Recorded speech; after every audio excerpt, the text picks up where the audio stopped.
If you've never heard about Anchor, it's the easiest way to make a podcast, and I'll explain really quickly. My favorite part, it's free. There's actually creation tools that allow you to record and edit your podcast right from your phone or computer if you want.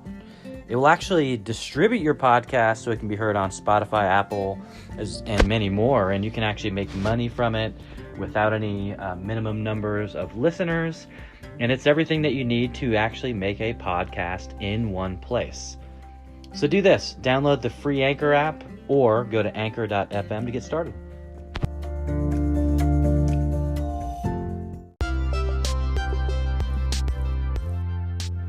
In this episode, you'll learn all about Dan's journey into entrepreneurship. So I hope you enjoy, and we'll chat with you after the episode.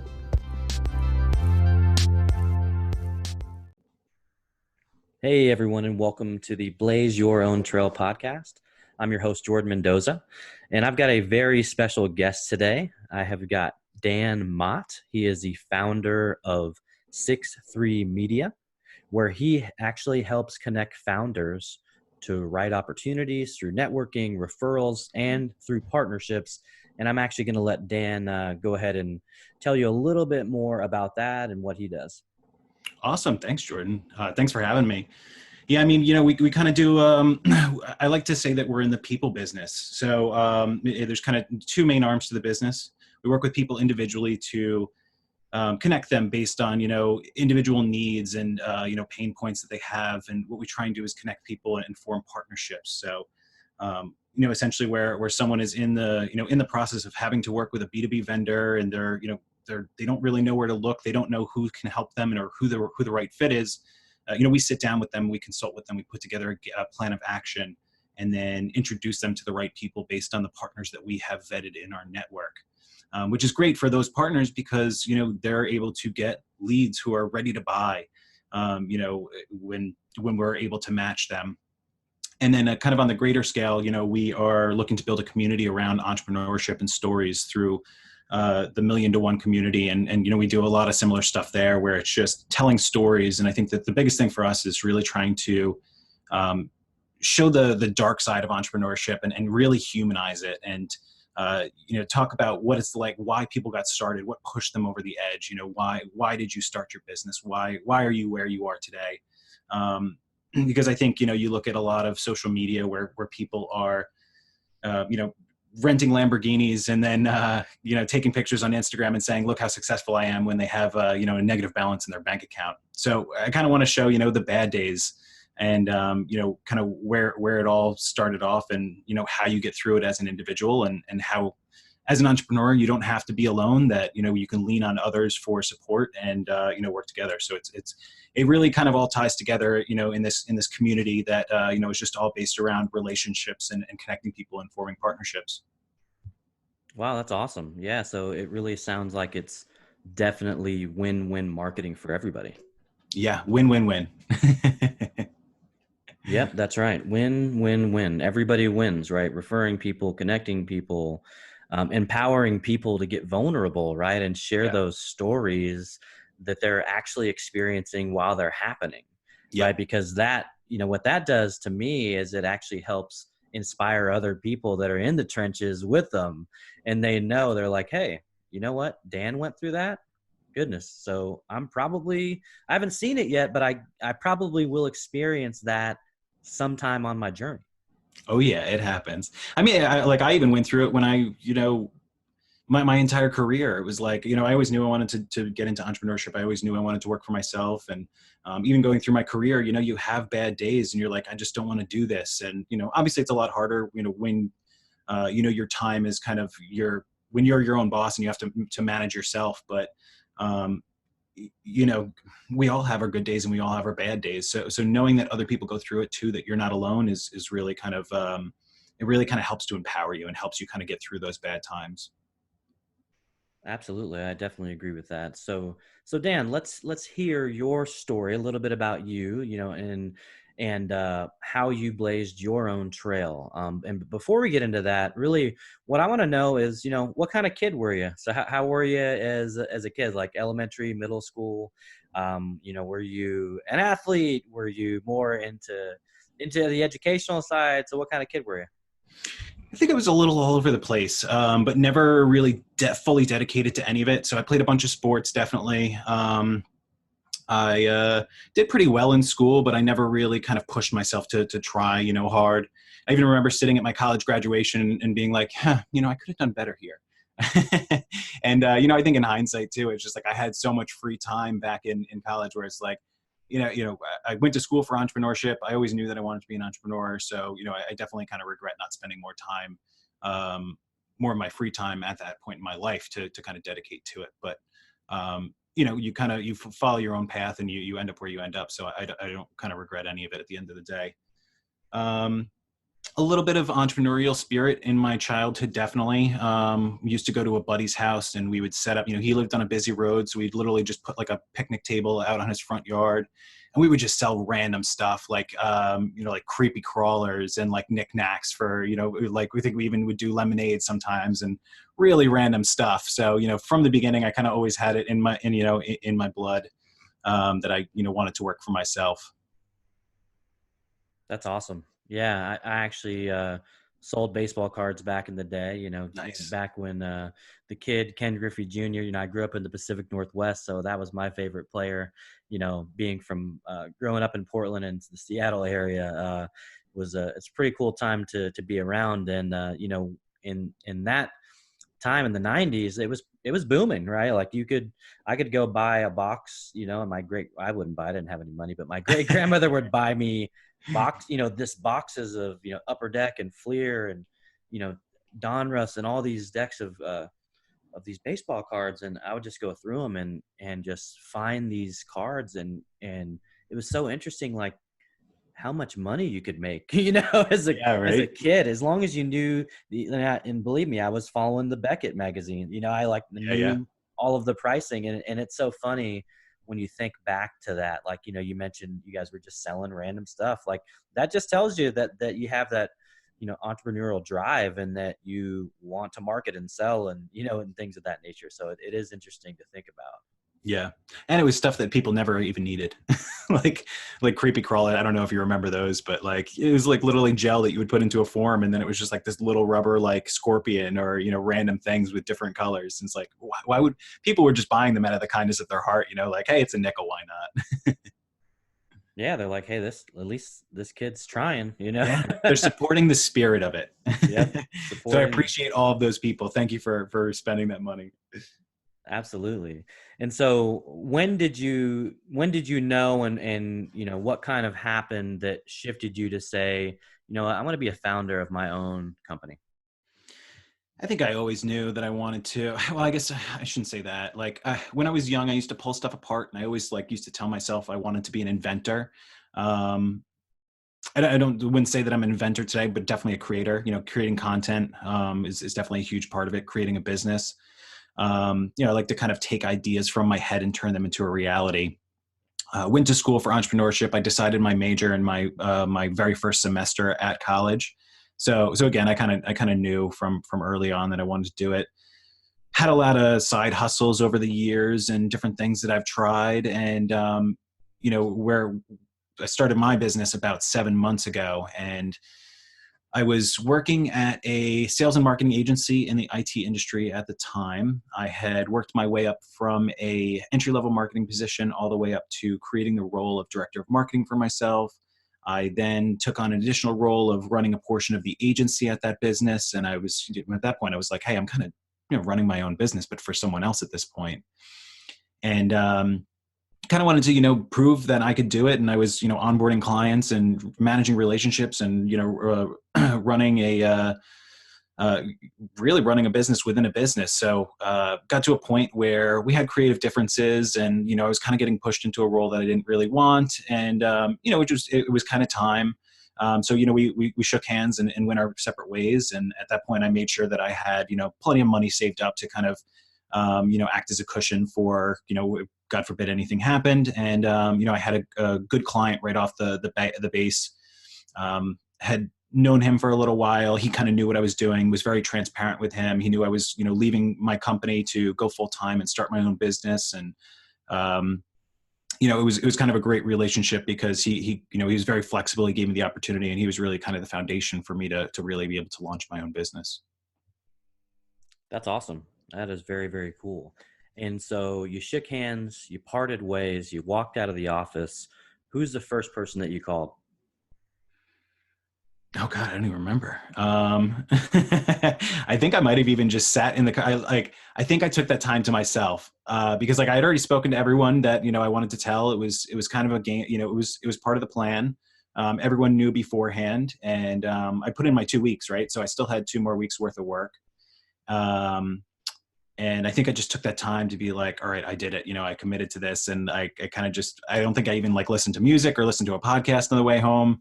It was like a half-hour commute, and I just kind of sat in that moment and relished in it, and kind of like let it all crash over me and kind of settle in. And then I had my 2 weeks left there to kind of close everything out and really kind of prepare for that moment. And then yeah, that very next day I was in it, and I'm in the home office where I'm currently sitting right now. That's awesome. That is awesome. And so once you made the decision, right, you already had somebody on deck or someone that was willing to start working with you. What did you do next? What were your thoughts next? Did you already have a website created, or did you already, start creating content on social platforms? Where did you kind of start? Oh God, I was all over the place. I didn't really know where to start. I had a lot of different experiences. I had been in B2B marketing. I was running an agency. I was director of marketing there. So that was kind of the most natural fit. But I was more on the marketing side than I was sales. I had a little bit of sales background. But I really kind of struggled to find clients at first. And you kind of do the natural thing, right? It's like you tap into your network, you start telling everyone you started your own business, and you see what kind of opportunities you can drum up, and you start to work with people, and you kind of find your own way, and you start changing things. You learn what you do like and what you don't like, and where you excel, and how you can truly help people. And about a month and a half in, I ended up hiring a coach because I needed to find more clients. I needed a more proactive approach. So I hired a coach, and we sat down and put a game plan together, helped me build out a process for being able to proactively acquire clients, which to this day is kind of one of the foundational pieces of my business.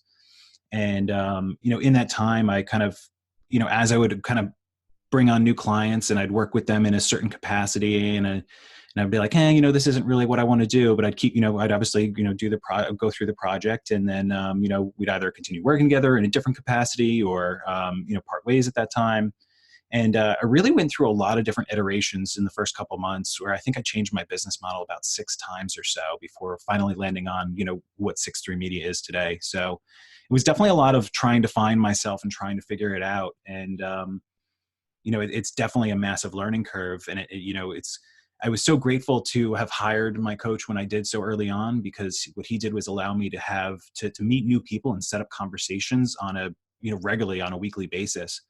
And, if I didn't have those conversations, if I couldn't validate, the market, then I'd still be going through that process today. I wouldn't be able to have gotten through that learning cycle so quickly and be able to land on a service that I actually enjoyed, where, all the pieces of my business feel like they come together and tell a nice story, and that I'm passionate about it, and that I enjoy doing it.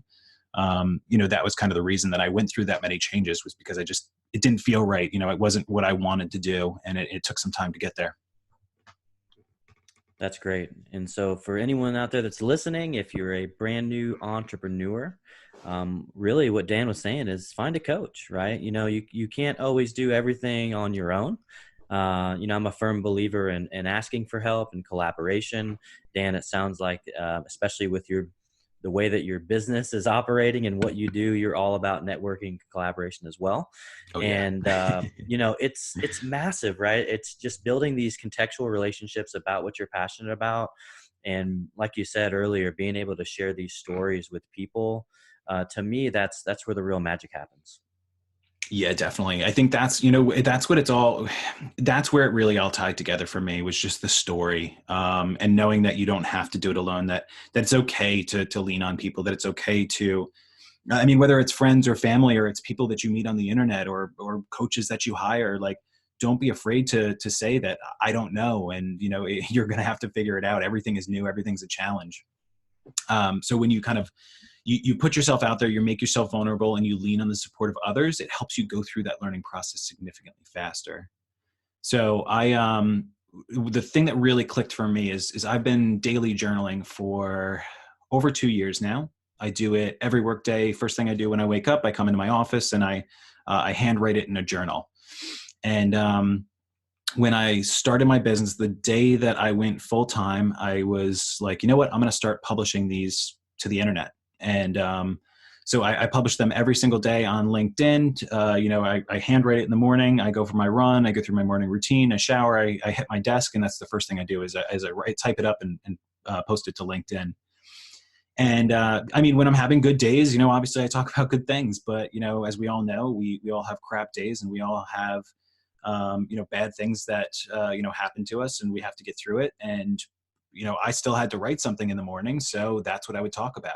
So I would share a lot of these bad things. I would share a lot of the the times that sucked, and I was very transparent and open and honest about it. And the feedback that I just started getting from people was just incredible. I mean, people reaching out and being like, "Oh my God, thank you so much for sharing this." Like, just to know that they weren't alone, that they weren't the only ones going through that. Hey, I have bad days too.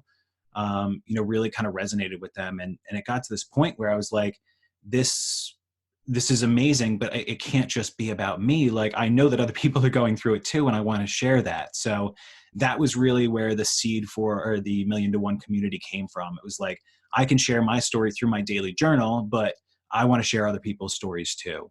And, that's when I started interviewing people, and I started asking them those tough questions. And, why did they start their business? And, what challenges had they gone through? What was holding them back? And how did they overcome them? And kind of pulling out those stories and kind of sharing those bad times is really kind of what the community is all about, because it encourages people to connect with one another. And like, it's like, hey, I can relate to your story, and like, let's just start a conversation, and we can help each other out. I can help each other on a bad day. And, oh, you have this kind of connection. And then, like the partnerships that form, and the relationships that build through these mutual connections over these stories is really what creates a lot of the opportunity and helps us kind of progress, through this journey of our own. Yeah, and I completely agree with that, because people do business with people that they like, that they know, that they trust. 100%. Right? And as you share stories and as you get vulnerable, that's when the magic really does happen, because you say something and I say, wow, like, I remember when I was walking through that same mud puddle, and then it's like, Oh, hey, me let me message you. Hey man, thanks for sharing that. It's awesome that happened to me a couple years ago. So, hey, you want to grab a virtual coffee, And Yeah. I mean, that's how it works, right? That's how collaborations work, and networking happens. And, you mentioned you started just, listening to people's stories. And then I know we had talked previously, and you're actually going to be launching a podcast. You want to tell the audience a little bit about that, and where they'll be able to find you once it launches, and also, like, when are you planning to launch? Yeah. So, I mean, even the newsletter is new itself. We started it late last year. It's a biweekly newsletter. I was interviewing people, sitting down, we would have amazing conversations, an hour and a half conversations. And, then I would come back to the desk, later that day or the next day, and I'd start writing out their story and distill it down into about a 10-minute read. And I was just like, there's so much more that we're missing out here. And, we went through, actually yesterday, we launched the third edition of the Million to One newsletter. And, I kind of, towards the end of the year, coming into the new year, I said, I'm having these conversations anyway. It just doesn't make sense for me to not record them and not have that content, to not be able to share, the stuff that gets missed in the newsletter. And, so, I mean, we actually just did the first interview as of yesterday, sat down with a gentleman, we had a recording, and it'll go into post-production now. And we're probably about a week or two out before launching the first edition of that. So I'm going to start doing, the podcasts are going to be weekly, and then the newsletters are going to stay on a bi-weekly basis. And eventually what I want it to evolve into is the conversations, the podcast will be the one-on-one, the full in-depth conversation, everything from, from A to Z with each individual person. And then what I want to do is I want to find all the consistencies and all the, string all the stories together between multiple people. And obviously the longer that we go, the more people that we connect with and talk with, the more of these connections that we can find. Then start with the newsletter, threading all of these stories together. So that way it's not just, like one podcast, one person, one newsletter, one person. And I think it'll really help to diversify and paint the picture from a different angle. That sounds like a great game plan for sure. And so what other social media sites are you on? I know we met on LinkedIn. Yeah. It's my, preference as far as social media platforms is concerned. I create a ton of content on there. I'm active. I've got, a tribe, if you will, of people that I engage with on a consistent basis. And Yep. I'm continuously trying to find, more people to connect with. I think, the more people, the more info you can get and the more people that you can help out. And it's beneficial for everybody. So are you on any other social platforms? I'm really all in on LinkedIn. I mean, when I was director of marketing, the last agency I worked for, we tried to do a little bit of everything. We had a blog, we had a podcast, we were on every single social media. We were, we had email campaigns, we had internal email, we had so much stuff. And for a full team, it was just way too much for us to keep up with. So, going into my own business, I said to myself, I got to be very focused, very streamlined, because I have to do client work. I have to do business development. I have to do sales. I have to do accounting. There's so much I have to do as a business owner. So, I really tried to kind of streamline the process. So pretty much everything I do is, through LinkedIn. Same as you, I'm creating a lot of content, obviously, between, the newsletter and the podcast now. I write my daily journals. So that's just part of my morning routine. I've done it for 2 years, so that wasn't too big of a deal for me, but I'm publishing those every single day. And then I usually post on top of that. I do a lot of 1-minute videos, which are just, hashtag just a thought. It's just, what's on my mind. I pull a lot of that from the conversations I have. Again, everything really kind of gets repurposed. It's just, I go through my day and I learn new things and I try new things and I have great conversations and I distill that and turn it into content. So yeah, a lot of content, at least 2 posts on LinkedIn every single day. Then the newsletter and the podcast coming out. And then, yeah, that's kind of the focus for me. That's awesome. And so what's your favorite type of content? Is it that, written copy? Is it, do you do many videos? Do you have a decent amount of articles? What is your preference? I know you do a daily journal, so yeah, I'm gonna assume that the copy is, but I figured I would ask. Yeah, I have, I think it's 175 articles published to LinkedIn at the moment. Yeah, I mean, writing is pretty big for me. And I think, out of the 3 formats, there's video, there's written, there's audio. I think written is very foundational to it. Even if you kind of, even if you have audio content or video content that's kind of, you shoot from the hip. There's still kind of a lot of writing that goes into, whether it be an intro or you kind of, you're at least planning the strategy on what you're going to talk about or the talking points or the calls to action, within that content. So I think writing is pretty big for me, definitely. But I kind of just love all of it. I just love the creative process in general. I struggle a lot more with creating content, if that makes sense. Really trying to come up with something. Whereas if you just, Gary Vee says it, document, don't create, right? If you just take what you're naturally doing in your day-to-day activities and you apply it, that's why my daily journal is easy for me. I wake up and I just vomit what's on my mind. My Just a Thought videos, same thing. It's just it's what's on my mind. I just speak for a minute. I keep a notepad and I say here are the topics I want to talk about. Because if I have a good conversation, I'm oh, that was an awesome topic. I write it down and then, leave a note for me to easily remember the next time I hop on video. But the newsletter is can be a little bit painful. I always like to say that creating is you really anytime you create, if you're an artist, if you make anything, you have to pour your blood, sweat, and tears into it. And it can literally be physically exhausting to create something, to like put yourself into your work. So but it's like, you're putting your love into it, and it's a painful process, but it's beautiful. Like when it comes out and it's done, it's just like, it makes it so much more worth it at the end of the day. And you're just like, wow, like I can't believe I created that. Like I know how much pain I went through to make that, and how hard it was, and how much time and like how much mental capacity it took for me to make it. But I'm so glad that I did, because it's something that I can give to the world. Yeah, no, for sure. Because I actually love the creative side, and I actually equally love copy, video, articles. I kind of love it all. I enjoy doing all of them. So it makes it a lot of fun because, if you can only do one, then it makes it challenging with the others because you have to put a lot more effort and energy, I think, into it. Oh So, yeah, definitely.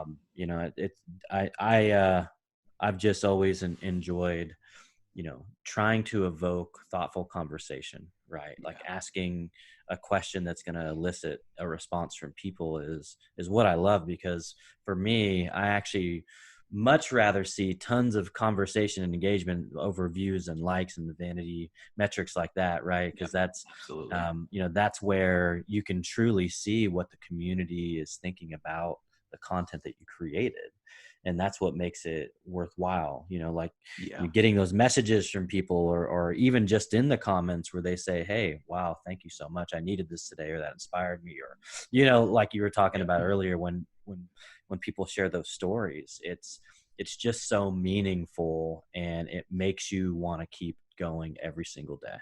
Oh yeah, definitely. Even when it's tough, like like I said, when you have those crap days and you just don't want to do it. It's funny. You can kind of flip through and just read some of the stuff that you've done, or like look back and say like, have a conversation. Like that's one of the biggest things. Like me just going to have a conversation with someone is like the quickest thing to pull me out of a crap mood. Like whether it be like a coworker, when I used to, at my old job, I would just like, I could sit in my desk and I could stew all day, or I could literally just force myself to get up and go have a conversation with someone. And that would kind of like knock me right back out of it. And same thing, it's like I just have to go hop on, message people, set up a phone call, hop on a phone call that's already scheduled, have that conversation, and boom, it just like pulls me right back out of that bad mood, and just like puts me right back on the motivation train. Very cool. And so, have you ever taken any personality assessments? I don't think so. Maybe like one of those BuzzFeed quizzes like a while ago, but that's about it. Okay. Yeah, it's a question I like to ask. I teach a 6-month leadership program every year, and it's predicated on the MBTI assessment, the Myers-Briggs Type Indicator. And so, Yep. I'm heavily involved with that for half of the year. So I'm always interested to see, who has taken an assessment, and then, what people's viewpoints or thought processes are on that. But if you haven't taken one besides one on BuzzFeed, then you don't know yet. You don't know what you don't know, right? I have no clue. Yeah. And so, emotional intelligence has been a topic, really for the past 3 or 4 years. It's been a hot topic, right? Yeah, And definitely. people say that it's more important to have high EQ over IQ in a lot of cases, because EQ is what's going to help separate you from someone that people either want to work with or don't want to work with. And Yep. so, what are your thoughts on EQ? And have you ever taken an EQ assessment to find out where you are, and what kind of helps you manage your emotions in different situations? No, but yeah, I mean, I definitely, there's always room for improvement, right? I think I think that I definitely prioritize EQ over IQ. I'm like I said, just through all this, very transparent guy. I like to put myself out there and connect with people. And, um, I'm always to kind of willing to have that conversation, be very transparent, and, get to know people, and share, compassion. And, um, like you said, it's really about a people game. Like people don't do business with businesses. They do people do business with people. I think that's the biggest thing. So it's like, it's always about the relationships. It's always about getting to know people, and empathizing with them. I think that's, just the biggest thing. So I've especially towards the beginning of my sales career, where I would, I'd be really good at, whatever it was we were talking about. And I would just talk circles around people, and no one would ever want to do business with me, because it was like, yeah, I knew what I was talking about, but I'm not helping you. I'm not helping you. I'm not connecting with you. I'm just doing the job for you. And, that would kind of push people away. And when I kind of, as I learned, as I grew, I focused more on the relationship and just getting to know people, uncovering what the true pain point was, and trying to genuinely help them solve that. And then that alone would make them want to do business with me, because it's like, I helped them that far, then they knew that I could continue helping them to progress even further. People don't hire people to get a job done. They hire them to help them understand the problem and get through the problem and understand it, so it doesn't come back up again. They don't want to be dependent on people, to do it. They want to have a partnership, and they want to know that, we're creating something together. We're progressing forward together. Yeah, and creating that framework, right, a foundation is super important, because like you said, they don't want to have to deal with that same issue again. And and so it's more like you're partnering with them and showing them and walking them through the processes together, so that if it does arise again, right, they can actually address it on their own. Yeah. And I mean, I think, they're certainly going to be willing, like if it's something that they need to outsource, or like I need to delegate stuff. Like I know that I can't scale if I plan to do everything. So I know I need to hire people. I know that I need to outsource work as I grow, but I want to know that those people have my best interest in mind, that, they're looking to grow with me, that they're not just looking to collect a paycheck and do a job and, check something off the box. I want to work with people who are going to, kind of take their own initiative, and that they're going to collaborate with me, and they're going to help me understand the problem, help me push through it. Not just kind of, get through it, so that way they can keep collecting a paycheck. Absolutely. And so, do you have any favorite quotes? Oh God. I don't have any favorite ones, but I used to do this thing where I would go through and I would like take my, how was I feeling that day? What did I need help on? What did I need work? What did I need to work on? And, then I would go find quotes and I would write them down. So I actually have, I used to do this at my old job. So I actually have like a piece of paper, and I'm big on like, I hate just being wasteful. So I would take I would walk around the office and I would collect old people's like scrap paper, stuff that they were just going to recycle, throw out. And I would rip it up into like little small pieces, like Post-it size notes and stuff like that. So I have all these handwritten quotes, like, and and who they're attributed to on my desk. There's probably like 15 here in this pile that I have in my hand right now. And occasionally what I'll do is like, same thing. It's like, this is one of the exercises that I use to like help me, help pull me out of a bad mood, to help, help me get through some stuff. And I just kind of flip through them and I say, okay, which one am I going to put on top? So that way I can just like look over when I, like when I look over at my plants, or I look to grab my glass of water, they're sitting right there. And the quote stares me at the face. So the one that I currently have on the top right now is, "Nothing is an obstacle unless you say it is." And that's a quote from Wally Amos. That's awesome. Yeah. And that to me, that's, it's all about your mindset, right? Business to me, whether you're an employee or whether you're an entrepreneur, it really is a mindset game. Like we have the choice of how we're going to respond and react to certain situations. And if we're choosing to just let things kind of, go right over and not take it to heart, I mean, our day's probably going to look a little different, right, than if we, held on to those things. So what are your thoughts on business as it relates to mindset? I think mindset's everything, even outside of business. The human body is quite incredible, and really the only thing that holds us, like, especially like if you look at sports, I know you're big on sports. I run every single morning, and I know that the days that it's harder is because of my mindset. It's because I'm in a crap mood, or I had a bad day yesterday, or I lost a client, or whatever kind of went wrong. And the mind is usually the thing that shuts you down first. That you have so much more willpower, and you can talk yourself out of things as easily as you can talk yourself into things. And this is one of the biggest things that I focus on when I talk to people for the Million to One community, is why they start their businesses, what pushes them over the edge, what encourages them. Because a lot of people always say, I wish I had started sooner. And it's like, well, why didn't you? And when you dig into it deep enough, you find that a lot of people have something that pushes them over the edge. That's something that there's a catalyst that gets them to actually start, that they've been planning about it, that they've been thinking about it. The guy I talked to yesterday was like, I've got this massive folder on my desktop that is just, $1 million ideas. And he's like, I never started any of them. And it's usually something that pushes you over the edge. I mean, I remember the biggest thing is like, I talked to someone who started a charity foundation, and it was for cancer, and the reason he did it was because his mother passed away from cancer. And I had asked him, like, if that hadn't happened, would you have started this company? I'm just like, absolutely not. For me, it was, I was in a position where I was, being put into a job that I didn't want to do. I wasn't passionate about what I was doing, and I wasn't happy showing up to work. And I had, had I been in a cozy job, had I enjoyed that, I don't know if I would have left my job 7 months ago. I probably would have stayed there. And I think that, that all goes back to that mindset. It's just like, what's going to push you, what's going to drive you. You're in control, but also your mind kind of like controls it at the same time. It's that balance. It's finding, like, what do I need to talk myself out of? What do I need to not talk myself out of? And staying in control of that is one of the biggest challenges. Yeah, and so what I'm really hearing is it's self-awareness is huge, right?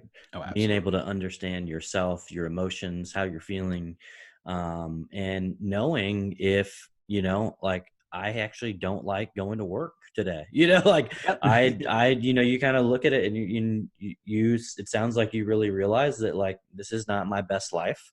I feel like I am not excelling, I'm not growing, I'm not being able to do what I'm passionate about. And so that's, when you started to take action and you knew it was time. Yeah. But it's also too, like, knowing, is it like, am I just having a bad day, or is this, like, how much is this coming up? How frequently is this happening? And is it always the same thing, or is it for always the same reason? So it's very much so kind of like recognizing the patterns over a period of time as well. Cause like that's where I, make mistakes too. Like, this is something I still struggle with, all the time. It's just like, um, is, jumping to a conclusion too fast, and, making an assumption, and, realizing that there's a problem and knowing that I need to solve it. But not taking enough time to analyze it or figure out really why that's happening, why I'm in that mood, or why I feel that certain way, and really being able to break it down. Um, because if you jump to conclusions and then all of a sudden you go back, like, you've taken, one step forward, but two steps back. That's absolutely right. And so, where can people find your newsletter? Newsletter, the best place to find it is on our website. So six3media.com, and then just /newsletter. If you go to the homepage, newsletter's up in the top right. You can also check out the 63 Media, again, SIX3 Media LinkedIn page. We repurpose a lot of content from both the podcast and the newsletter, break it down, and post stuff there. So you can kind of check out snippets. We're still working on this. We're kind of in the early stage of this, so it'll get better over time. But that's kind of where you can find some of the content, and then go back to the website, register for the newsletter directly from there. And so you're 7 months in. So congratulations again on the launch of your business. Thank you, sir. And, where do you see yourself 7 months from today? 7 months today. So I don't know exactly in what point in time this is, but kind of where I see this going is that I have a big part of what I do is connect with people, right? So I had this guy reach out to me, this kid in university, and he was like, I know I want to start my business, but I know I want to start a business, but I don't know what I want to do. I'm still in my second year of college. I'm still trying to figure it out. My dad wants me to do this, but I don't know if that's what I want. And, we just sat down, we had a conversation, we started getting to know each other. And, I asked him, I was like, hey, listen, I have this idea. Would you want to help me out? Would you want to help me build this company? I can't pay you anything, but if you are able to bring on new clients, I would split commission with you 50%. So he's kind of really an intern, and, we connect all the time, and he's just so hungry, so driven, and I love the relationship that we have. He's a young guy in college, and he gets to, I try and teach him every single thing that I know. So he's going through the process and he's learning, and as he continues to grow and as he continues to hone his skills and be able to actually sign some clients, he'll still make money out of it, which is great. And that's the easiest way for me to be able to scale this thing up. I only have so much time in a day, so I can only talk to so many people. But the more people that I can train, the more people that I can bring into this and share my knowledge with them, and teach them how to connect and how to build relationships with people, and how to form partnerships and how to make those introductions. It not only builds their own skills as individuals, but we're making more connections, and we're helping more people get connected, and we're growing our referral network, and we're helping more partners by bringing them more business. So that's really how I see this thing scaling up, is me really kind of just being a mentor, and bringing on a lot of, similar kind of intern roles, and really being able to, people who have, who are in college, have time, but who are hungry, and, who want to invest their time to learn with me. And, I from here, I'd like to optimize the process with him individually, and then go and start like doing rounds, like bringing on like 3 guys, helping them out, teaching them the ropes, and getting them trained up, and then continue to expand from there, and really kind of exponentially scale this entire model.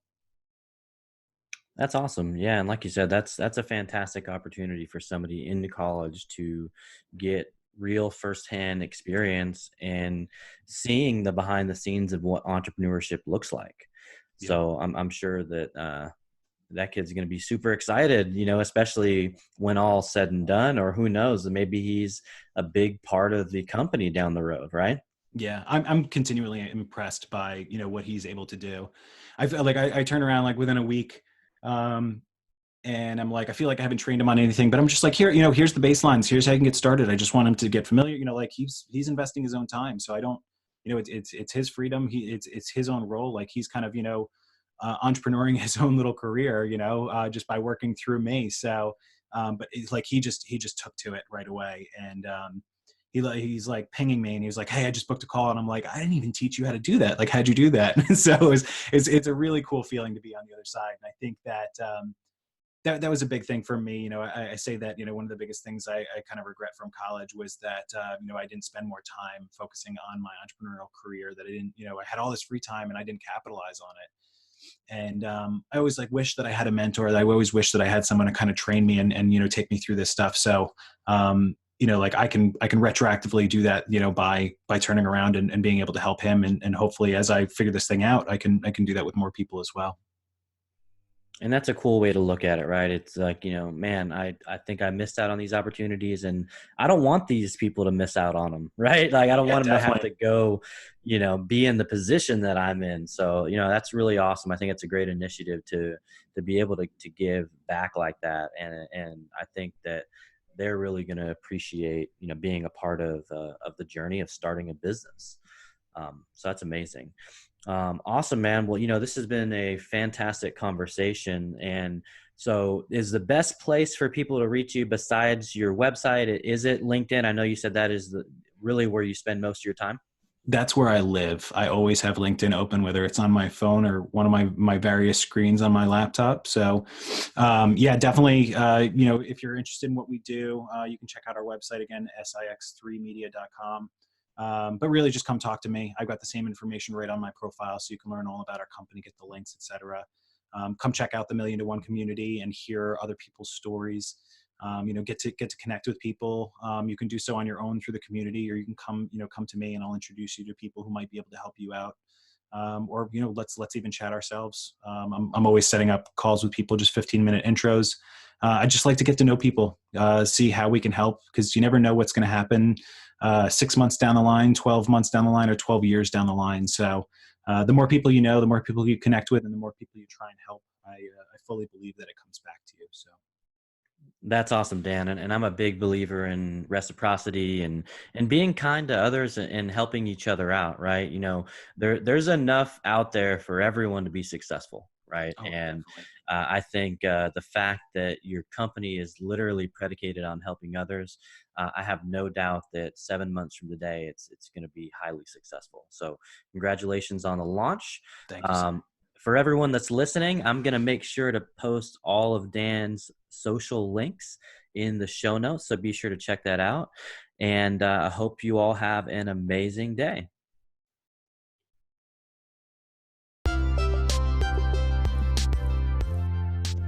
Thank you so much for listening to that episode with Dan Mott. I have no doubt he is going to be successful with his business. What a journey he's been on so far.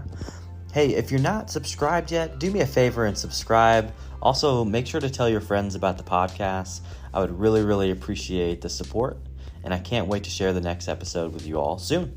Have an amazing day.